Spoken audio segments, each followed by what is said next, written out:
Muy buenas tardes con todos.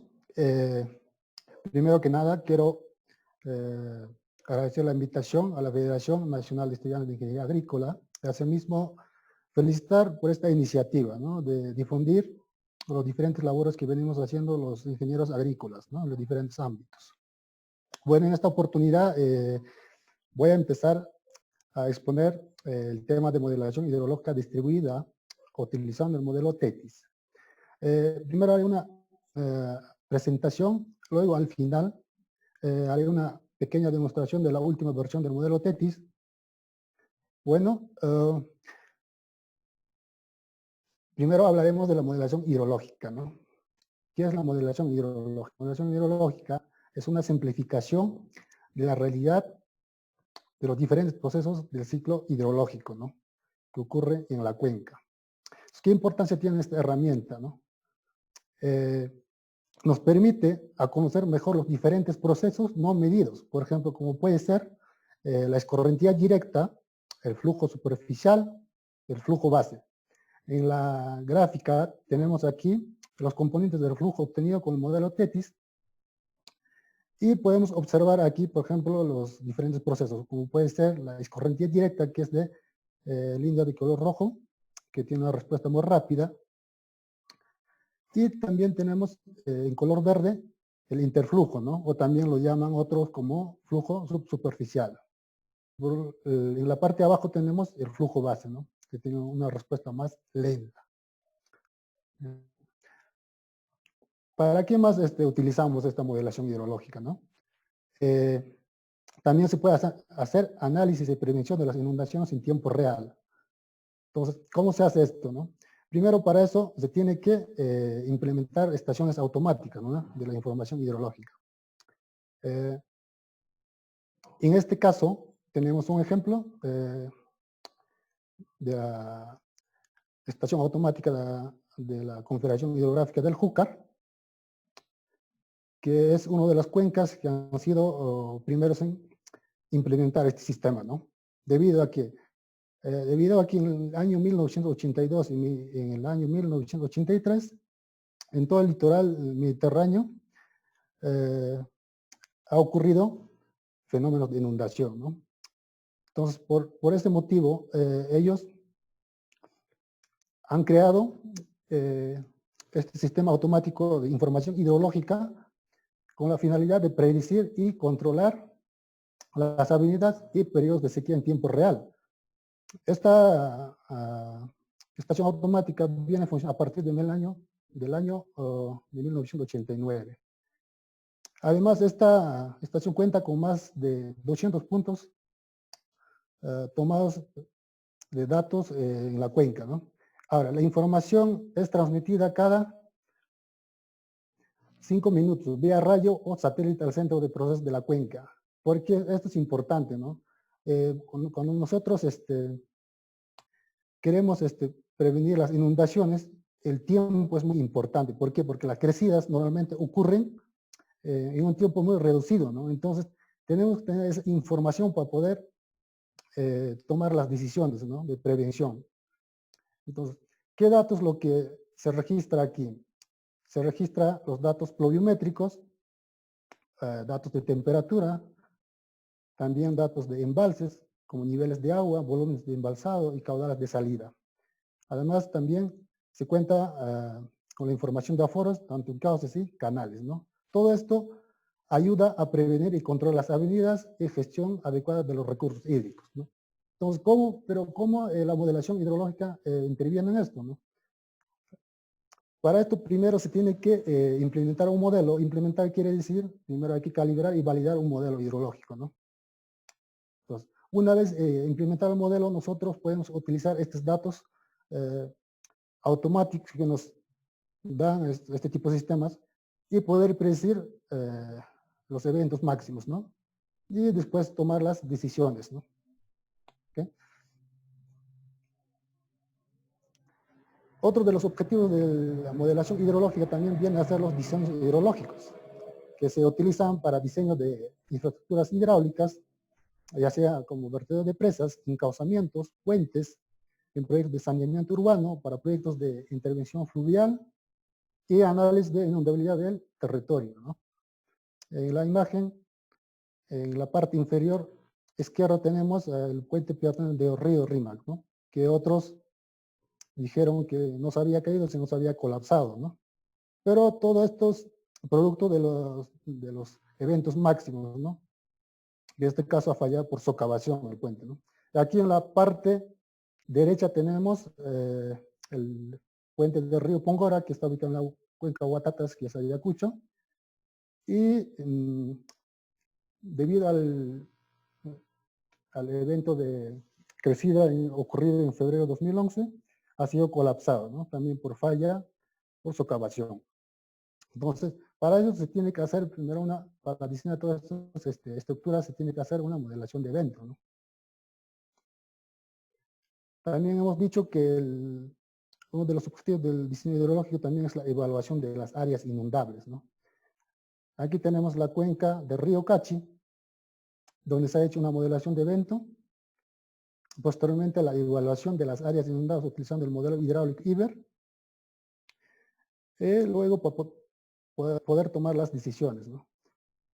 Esto ha sido parte de mi trabajo de grado, donde se ha hecho ese análisis. Y se ha hecho las recomendaciones a las entidades correspondientes para que puedan hacer alguna estructura de protección, ¿no? Ya que existía áreas inundables, ¿no? Sin embargo, en el año 2011 ocurrió una avenida y la mayor parte del Valle de Vincho ha sido afectado, incluso generando pérdidas económicas en la mayor parte de la población, ¿no? Recién cuando pasa esta avenida, recién las entidades construyen un proyecto, ¿no?, de defensa ribereña. Como se puede ver aquí en la imagen, ahora ya cuentan recién con la estructura de protección, ¿no?, que vienen a ser los gaviones y los muros de encauzamiento. Eso es lo que pasa a veces en la mayoría de las cuencas, ¿no?, que a veces las autoridades competentes esperan que todavía pase un desastre para luego tomar las decisiones, ¿no? También con la modelación hidrológica podemos incrementar la información de la cuenca a nivel espacial y temporal, ¿no? Espacial decimos cuando nosotros, una vez implementado el modelo, podemos generar, en este caso, hidrogramas de salida para cuencas no aforadas, ¿no?, donde no se tiene datos, ¿no? Para eso, primero se tiene que, como ya había dicho, calibrar y validar el modelo, ¿no? En este caso yo tengo una modelación continua realizada con el modelo TEMES para la cuenca del río Pisco, donde se ha completado una parte de la información a partir de los inputs, ¿no? Inputs vienen a ser, en este caso, la precipitación y la evapotranspiración a la entrada, ¿no? Se ha completado. Entonces, esto se puede hacer no solo con este modelo, ¿no?, sino que también con los otros modelos. Por ejemplo, el TETIS es uno de los modelos que tiene mucha bondad para eso, porque una vez implementado el modelo TETIS, nosotros podemos generar los caudales o los hidrogramas en los diferentes puntos de la cuenca, ¿no?, en cualquier parte de la cuenca, ¿no?, porque nuestra cuenca está dividida en celdas y modelo TETIS, ¿no?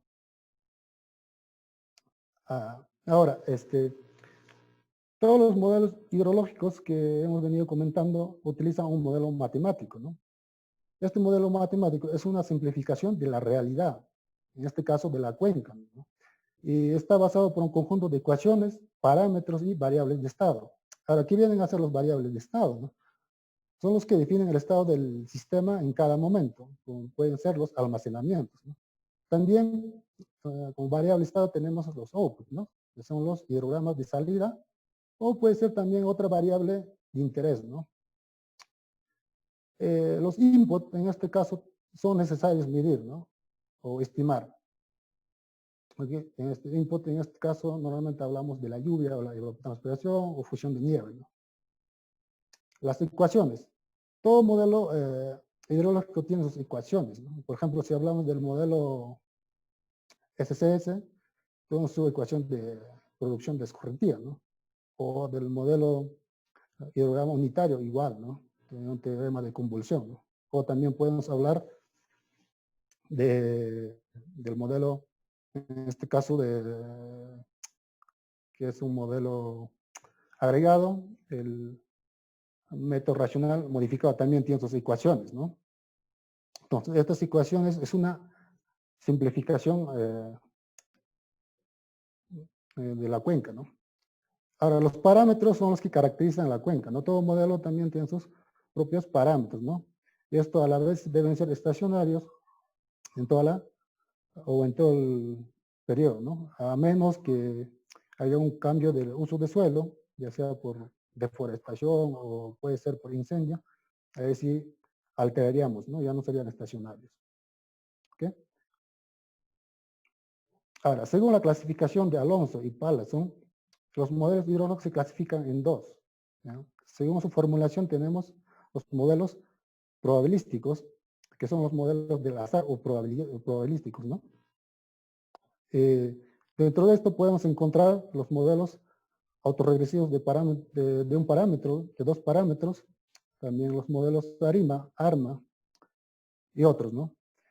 Y también tenemos, por otro lado, tenemos los modelos determinísticos, que son modelos basados en tanques, ¿no? O con parámetros físicamente basados. ¿Sí? En esto incluso está el modelo TEMES, el modelo racional, otros modelos, ¿no? También tenemos, según su grado de desagregación, modelos agregados, modelos pseudo-distribuidos, modelos distribuidos. Ahora, los agregados consideran la cuenca como una sola unidad, ¿no? Y también los inputs de los parámetros son constantes en toda la cuenca. Estos modelos agregados normalmente utilizar para cuencas pequeñas, ¿no? Por otro lado, tenemos los modelos distribuidos que ya dividen la cuenca en subcuencas, ¿no? Donde cada subcuenca tiene sus propios parámetros y sus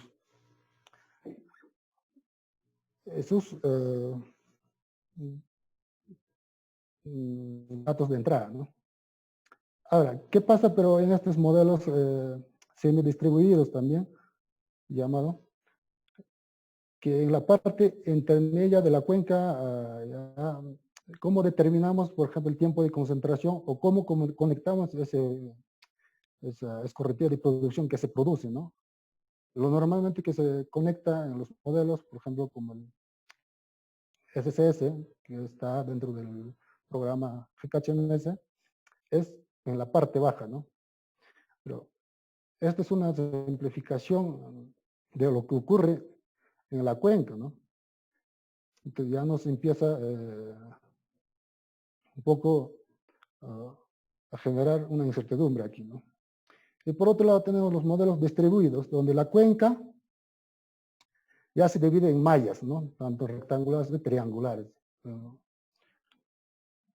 Entonces, en cada una de estas mallas o celdas, se considera la variabilidad espacial de los parámetros de precipitación, ¿no? Cada celda tendrá su propio parámetro y también su propio input, ¿no? Ahora, además de estos modelos distribuidos, consideran la intersección de los procesos. ¿Cuáles son estos? La reinfiltración en la ladera o cauce, la saturación por interflujo, controles de flujo en cauce, gradiente de nivel freático. Ahora, ¿por qué realizar una modelación distribuida, no? Como sabemos, el ciclo del agua varía en el espacio y en el tiempo debido a la variabilidad temporal espacial de los inputs, como primero, ¿no? La precipitación, por ejemplo, en esta cuenca, Mijares, varía a nivel espacial, ¿no? En las partes altas se observa que presenta mayores precipitaciones, ¿no? Por el efecto orográfico. En la parte derecha podemos también observar la precipitación satelital diaria obtenida del PERCHAN a nivel de todo el Perú. Entonces, aquí también se observa la variabilidad espacial de la precipitación, ¿no? Por ejemplo, el 3 de febrero de este año, la precipitación tenía esta variación, ¿no? No solo la precipitación varía a nivel espacial, sino también tiene una variación interna, ¿no? Que vienen a ser las intensidades. Por ejemplo, en una tormenta, la precipitación no va a ser constante, ¿no? Durante la duración, las intensidades van variando, ¿no? Pues ya toma importancia la variación temporal y espacial de los inputs, ¿no? Otra de las razones también es la variabilidad temporal y espacial de la vegetación, ¿no? Esto afecta básicamente en la evapotranspiración, ¿no? Por ejemplo, aquí observamos en la imagen, que es del río Marañón, en la parte baja, que es el valle, la vegetación está verde, ¿no? Producto de la humedad que existe, que es alimentada por flujo base del río, ¿no? Y en la parte alta hay una escasa vegetación debido al estrés hídrico, ¿no? Entonces, y hay una variación espacial, ¿no? Y aquí en la mapa también se puede ver, por ejemplo, en este Cuenca Mijares, que hay una importancia, variabilidad espacial de la vegetación. Ahora, a nivel temporal, también la cobertura vegetal varía, ¿no? Porque todas las plantas tienen un ciclo vegetativo, ¿no?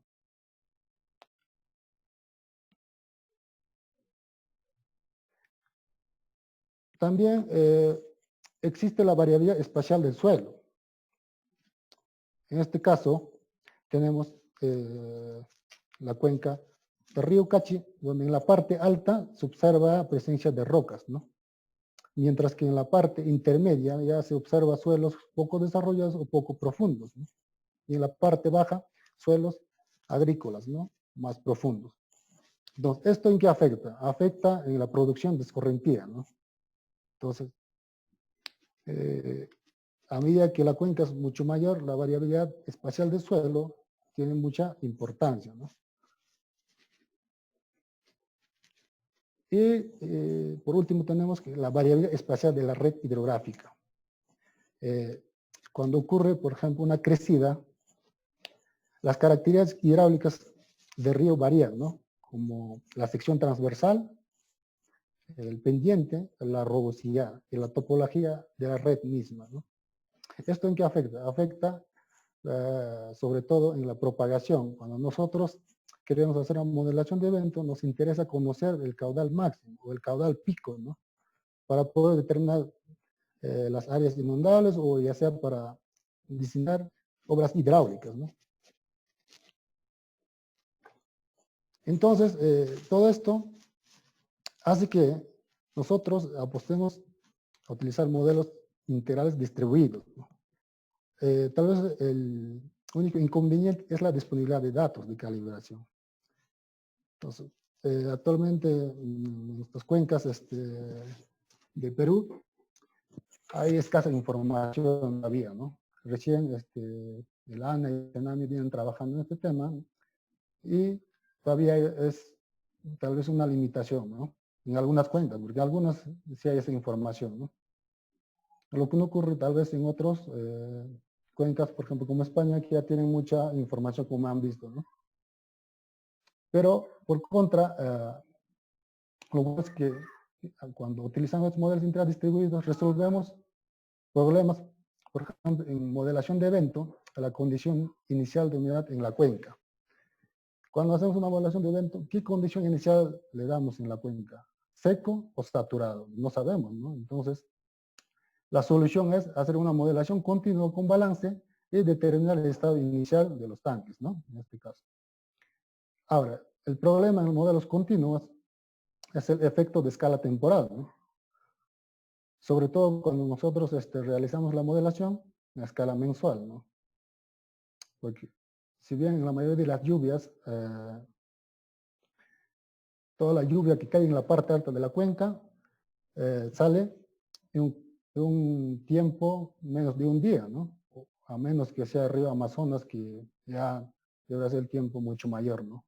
Entonces, ¿qué pasa aquí? Que los volúmenes durante las crecidas no son simulados, ¿no? O sea, que estas crecidas que ocurren en las cuencas no son registradas, ¿no? Los datos. Entonces, esto sobre todo tiene mucha importancia cuando nosotros evaluamos los recursos hídricos, porque es importante conocer el volumen, ¿no? No tanto los picos, porque en una modelación de evento nos interesa conocer los caudales máximos, ¿no? Pero en este caso nos importa los caudales mensuales o diarios, ¿no? Entonces, la solución es hacer una discretización temporal pequeña e incluir el efecto de propagación, ¿no? Dentro de estos modelos integrales distribuidos tenemos el modelo hidrológico TETIS. Este modelo ha sido desarrollado por el Instituto de Ingeniería del Agua y Medio Ambiente de la Universidad Politécnica de Valencia, específicamente por el grupo de hidrología y medio ambiente, que también se encuentra dentro del IAMA, ¿no?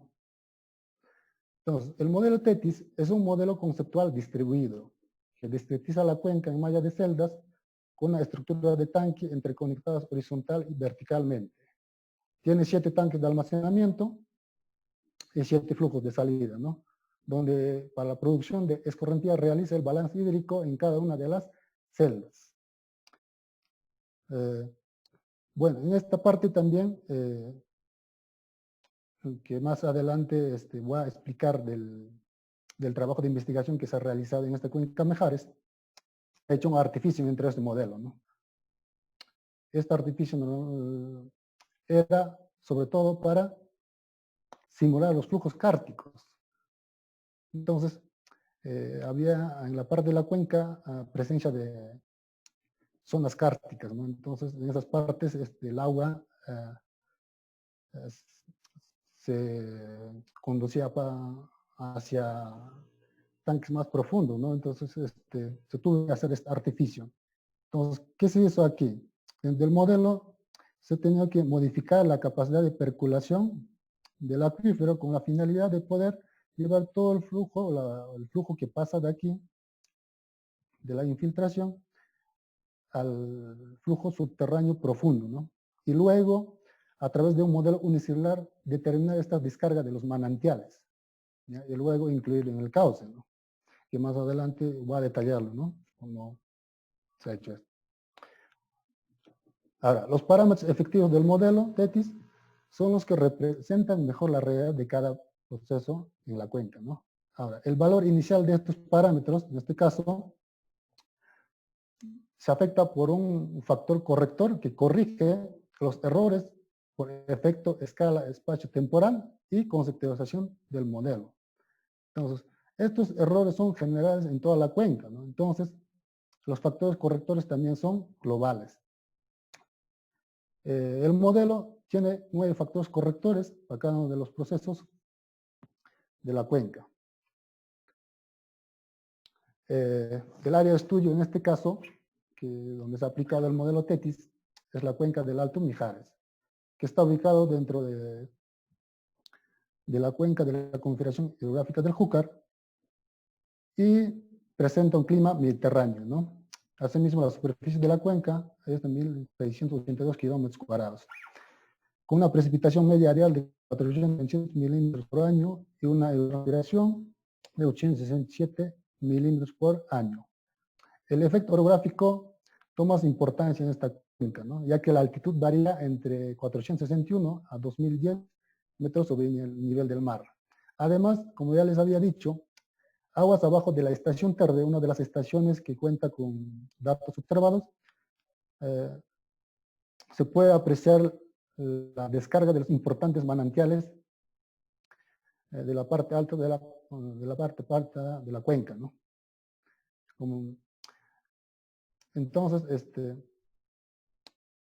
eso era un caso especial en esta cuenca, ¿no? Entonces, el modelo TETIS incluso tiene dentro de sus submódulos para simular los fenómenos kárticos, pero en este caso, como toda la recarga de agua que se hacía en los acuíferos profundos, salía aguas abajo de esta estación Terde. No, si hubiera salido aguas arriba, con ese submódulo hubiéramos resuelto, ¿no? Por eso se tuvo que hacer ese artificio que hemos comentado, ¿no?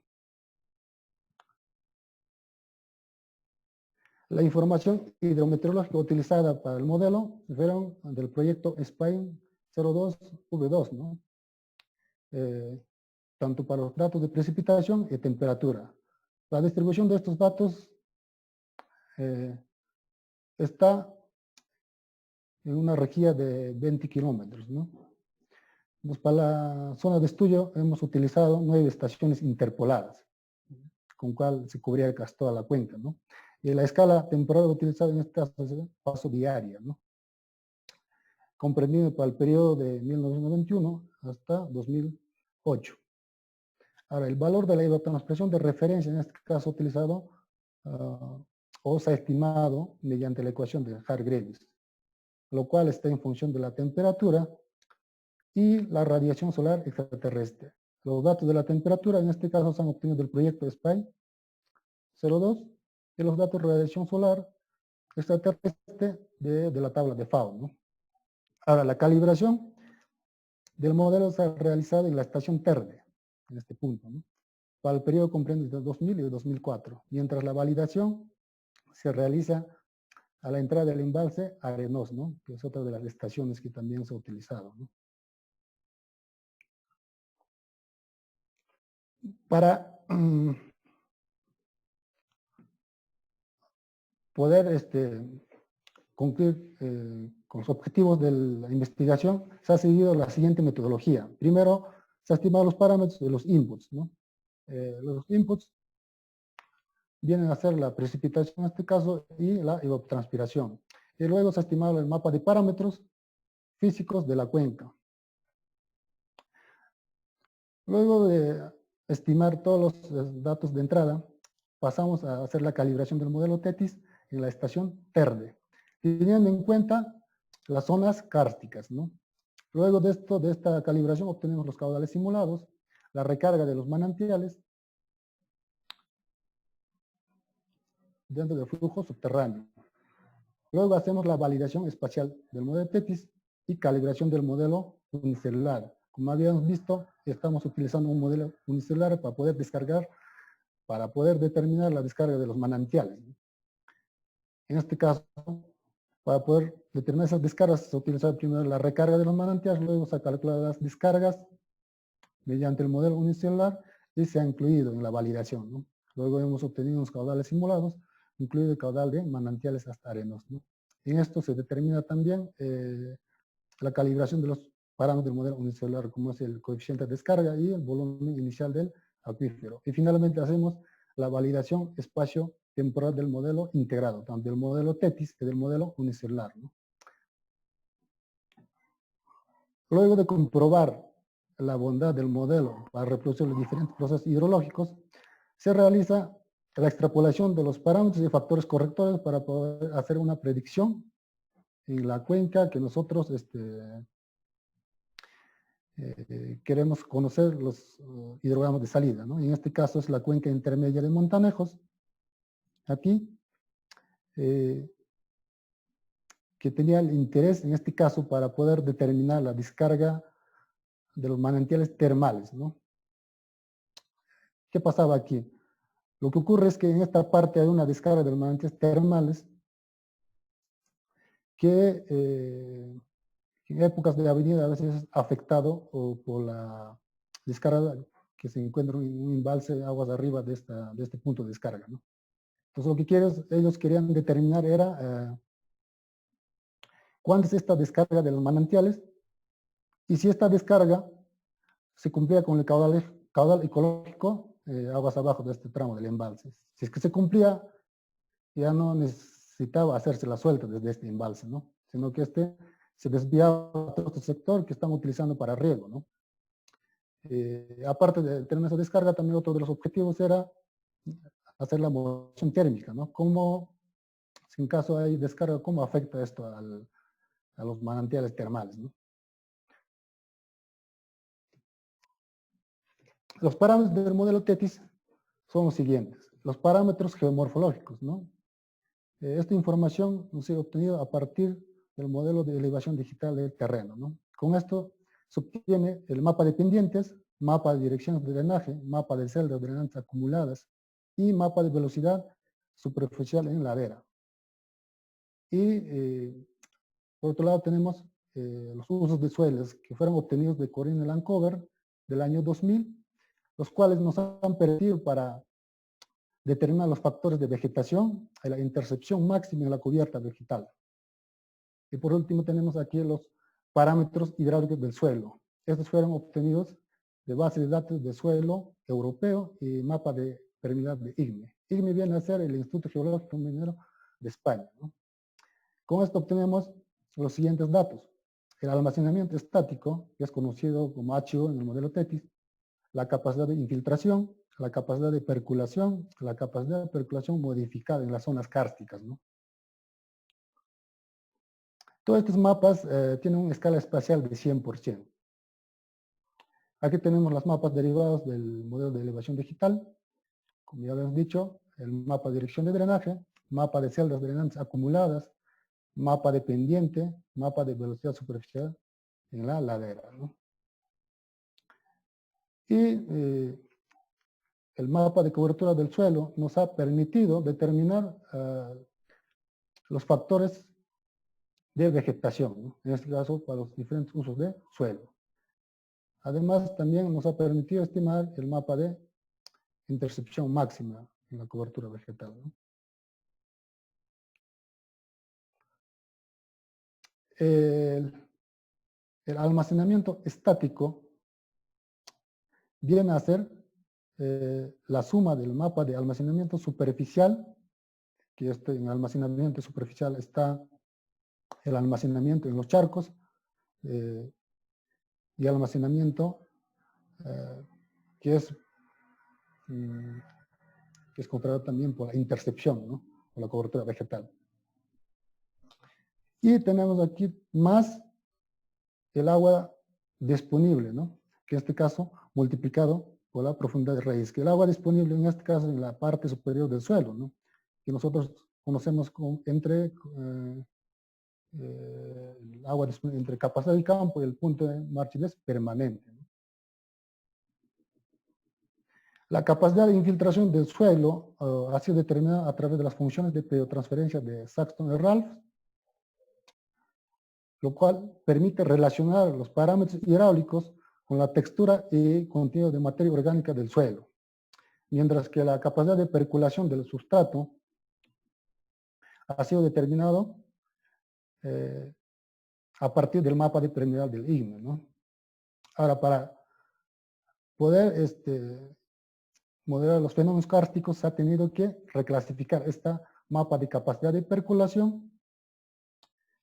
Para ello, primero se ha identificado las zonas carbonatadas, ¿no? Donde ocurren los fenómenos kársticos. Entonces, para eso se han identificado los carbonatados como alto, medio y bajo, y en esas zonas se ha determinado como zonas kársticas, ¿no? Esto también ha sido corroborado mediante la calibración y validación de los descargas de manantiales, ¿no? Y finalmente se redefine la capacidad de percolación de unas zonas kársticas para poder conducir el flujo que hay en estas zonas al flujo subterráneo profundo. Entonces, la calibración del modelo, como hemos dicho, se realiza en la estación Terde para el periodo de 2000 y 2004. Como podemos ver en la gráfica, el modelo logra reproducir de manera satisfactoria los caudales observados, ¿no? Con índice de eficiencia de Nash de 0.61 y error de volumen de apenas de menos 0.13%. Asimismo, luego de esta calibración se obtienen los factores correctores óptimos, ¿no? En este caso, que van a ser utilizados en la validación y posteriormente en la predicción. Luego de la calibración tenemos que realizar la validación temporal, ¿no? Otro periodo distinto al de la calibración, en este caso al periodo es 1994 y 2008, donde también podemos observar que se reproduce de manera aceptable los diferentes flujos bases en este caso, ¿no? Tal vez el índice de Nash no es del todo obligatorio, pero para nuestros objetivos estos resultados han sido aceptables porque nuestro fin era reproducir bien los flujos bases, ¿no? En este caso. Y también vemos que el comportamiento del tanque estático acuífero tiene una representación de acuerdo a lo que está ocurriendo, ¿no? En la cuenca. Luego hacemos la validación espacial del modelo TETIS y calibración del modelo unicelular. Esto realizamos en la estación Arenos, pero para el periodo de 2000 a 2004, donde efectivamente, cuando nosotros hemos incluido la descarga de los manantiales, que ocurría aguas abajo de la estación Terde, se ha mejorado muchísimo el modelo, ¿no?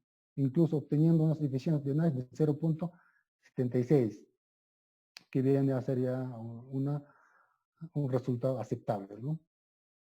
Luego se ha determinado, por ejemplo, la descarga total de los manantiales del Babor, Escarobuela y Mar de Rollo, a ese mismo periodo, donde el caudal simulado medio ha sido 2.60 metros cúbicos por segundo y el caudal observado 2.15 metros cúbicos por segundo.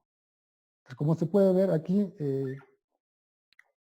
los valores están muy cercanos, ¿no? Por lo tanto, estos parámetros del modelo unicelular nos van a ser de utilidad en la predicción que vamos a hacer para la cuenca de Montanejos. Ahora, la validación espacio-temporal se realiza en la misma estación de Arenos, pero como hemos dicho, para el periodo de 94 a 2008, ¿no? Aquí también se puede observar que el modelo logra reproducir de manera aceptable los diferentes procesos con un índice de Nash 0.67, ¿no? En este caso, la descarga de los manantiales también se ha observado que sale 2.87 metros cúbicos por segundo y la descarga media observada es 2.15, ¿no?